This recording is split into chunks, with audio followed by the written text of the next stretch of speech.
어지럼증은 성인 20%가 1년에 한 번 정도 겪는 아주 흔한 증상입니다. 어지럼증을 일으킬 수 있는 원인 질환이 다양해서 어느 진료과를 찾아야 하는지 모르는 환자들이 많은데요. 어지럼증의 80%는 귀 속에 원인이 있다는 거 알고 계신가요? 안녕하세요. 이비인후과 전문의 박찬휘 원장입니다.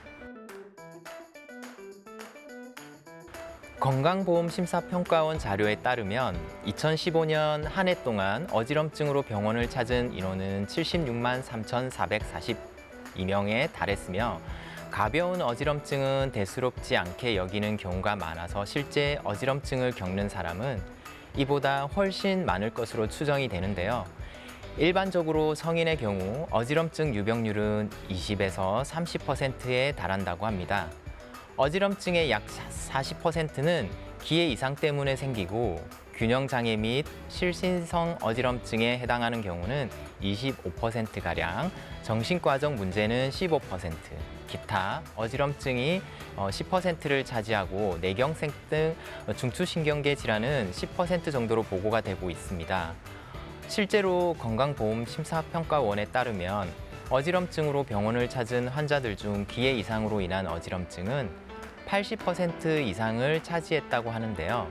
이석증은 어지럼증 원인 중 단일 질환으로 가장 흔하여서 20% 내외를 차지합니다. 귀에는 몸의 평형을 감지하는 말초 전정기관이 있는데요. 말초 전정기관은 공간 속에서 머리의 움직임을 감지하며 뇌로 전달하는 역할을 합니다. 전정기관은 3개의 방골이관과 이석기관이 있는 전정으로 이루어져 있습니다. 각 방골이관은 고리 형태로 회전 가속도를 감지하며 전정은 내부에 이석기관인 난형랑과 구형랑이 있고 직선 가속도를 감지하는 역할을 하는데요. 이러한 말초 전정기관에 장애가 생기면 우리는 어지럽다고 느끼게 되는 것입니다. 흔히 귀에서 오는 어지럼은 이석증이라 불리는 양성 돌발성 체위성 현움과 전정신경염, 메니에르병이 있는데요. 이석증은 말초성 어지럼증 중에서 가장 많은 비율을 차지하는 질환으로 머리를 일정 방향으로 움직이거나 일정한 위치를 취했을 때 짧은 시간 동안 지속되는 어지럼이 주 증상인 질환입니다. 전정신경염은 이석증에 이어 두 번째로 흔한 말초성 어지럼으로 통상 격심한 어지럼은 1일 이상 지속되는 예가 많고 대개 2~3개월간 지속되며 완전 회복까지는 6개월, 1년이 걸리는 것으로 보고되고 있습니다. 메니에르병은 뇌림프 수종으로 뇌의 기능 장애로 어지럼, 난청, 이명의 3대 증상을 나타내는 질환입니다.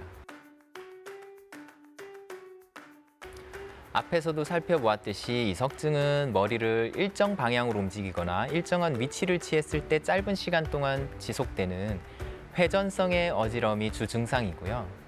가만히 있으면 진정이 되는 양상을 보이는 게 특징입니다. 전정신경염의 경우는 갑작스럽게 발생하거나 수시간에 걸쳐 서서히 심해지는 회전성의 어지럼과 구역, 구토감을 동반하게 되는데요. 머리 움직임에 따라 증상이 악화되어 머리를 움직이려 하지 않고 주로 눈을 감고 한쪽으로 누워있는 자세를 취하려 합니다. 메니에르병의 경우는 회전성의 어지럼과 함께 난청, 귀가 꽉 차 있는 느낌, 이명 등의 증상이 동반이 되는 것을 말하는데요. 어지럼의 지속 시간은 수십 분에서 수시간에 이르며 대개 하루 이상 지속되지는 않습니다. 앞서 언급하였듯이 각 질환별로 양상의 차이가 있기 때문에 환자분이 가진 증상과 병력을 토대로 질환을 의심하고 안진 검사를 통해서 확진하게 되는데요. 고글 모양의 안경을 쓰고 자세 변화에 따른 눈의 움직임, 즉 안진을 보고 진단을 하게 됩니다. 병원에서는 이를 전정 기능 검사라 부르고 있는데요. 이 외에도 추가적으로 청각 증상이 동반된 경우는 청력 검사도 필요합니다. 중요한 것은 머리에서 오는 어지럼증을 감별하는 것인데요. 발음장애, 물체가 2개로 보이는 증상, 안면 감각 저하, 손발의 힘 풀림 등이 나타나면 기가 아닌 중추성을 의심하고 빨리 머리 쪽 문제를 평가할 수 있는 병원을 찾는 것이 필요합니다. 우선 이석증은 치료에 앞서 안진검사가 필요한데요. 고글 모양의 안경을 쓰고 자세 변화에 따른 눈의 움직임, 즉 안진을 보고 진단을 하게 됩니다. 이렇게 안진검사를 통해 돌이 빠져나온 위치를 확인한 뒤에 돌의 위치를 제자리로 집어넣는 이석치환술이라는 일종의 물리치료 방법을 시행하는데요. 빠져나온 돌의 위치에 따라서 당연히 집어넣는 방법이 다르기 때문에 반드시 돌의 위치를 확인하는 과정이 필요한 것입니다. 다음으로 전정신경염의 경우는 급성 어지럼이나 구토에 대해 전정 억제제와 구토 억제제를 투여하는데요. 심한 어지럼증의 70%는 일주 이내에 경감되며 4%만이 2주 이상 지속됩니다.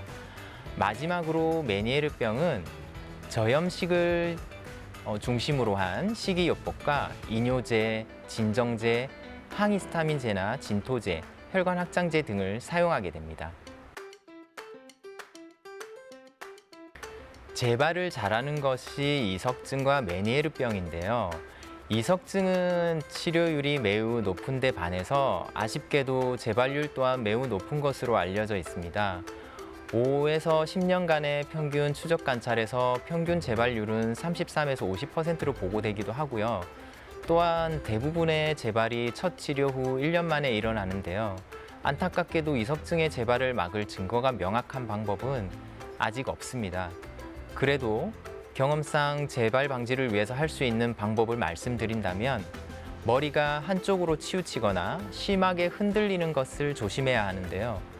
도리도리 체조, 거꾸로 매달리는 운동, 골프, 달리기 같은 운동과 진동 안마기 사용은 자제하는 것이 좋겠습니다.